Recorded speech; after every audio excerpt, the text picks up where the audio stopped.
name is Scott. I'm an intern at Isla Vista Church. I've been part of Jesus Burgers about 3.5 years, and most of the time I've been doing Jesus Burgers, I've been really focused on street evangelism. So I think it was last Friday night, I started walking around on the street because I really want people in Isla Vista to start experiencing the goodness of God on the streets. I want it to become impossible for someone to walk down the street and not receive a blessing from God.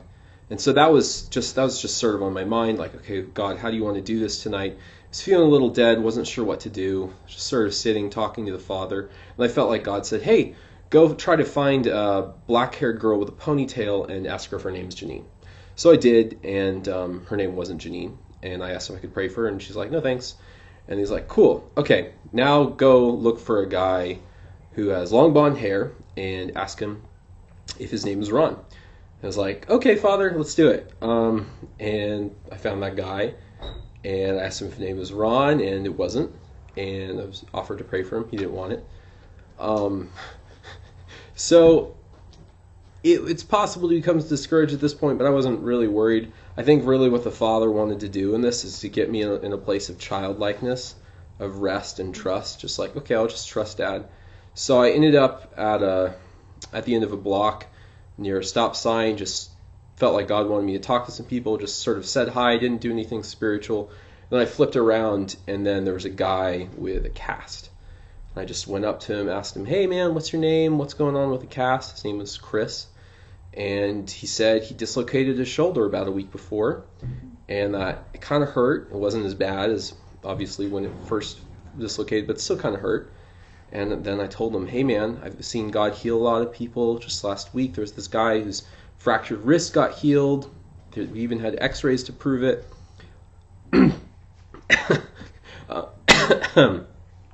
Would you like to be healed? So he said, sure. So we prayed for him. He got better, just like normal. So I'm not saying that happens every time, but, that's normal because that's what happened to Jesus. The other stuff is not normal. So we prayed for him. He got better.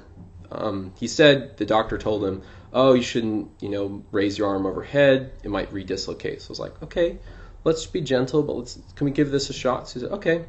So we had him start raising it overhead, and eventually he got it all the way over his head. And it obviously didn't dislocate. There was no pain, no tightness, full mobility. He still wanted to keep on the cast. I was like, okay, man, that's up to you. So then I just started talking to him. I was like, okay, Father, where do you want to take this? I found out he was a Christian. And then one of the first things I told him was, hey, dude, guess what? It says that these signs will follow those who believe. They'll lay their hands on the sick and they'll recover, right? So what God did for you, he wants to do for other people. If you see someone else with a cast, you can go heal them because you have Jesus inside you. So he was like totally blown away with that. Started talking with him. He had another friend with him. Just started talking with him. And I just decided, you know what, I want to introduce him to some people. It sounded like they were new in town. They didn't know too many people. So I just walked over, introduced them to Jason, a few other people. Just said hi, just tried to get them grafted in. It was really cool. Near the end of my conversation with them, the guy's friend was there, and he's like, yeah, I basically went out tonight because I wanted to meet some friends. And I haven't seen him since, but I just told him, dude, God sets the lonely in families. That's what he does. He did it for me. So that was a really cool testimony for me. I mean, I've seen dislocated shoulders and stuff, but it was neat just meeting a guy and just having God love him and having him feel really empowered and accepted through it. So I really enjoyed that.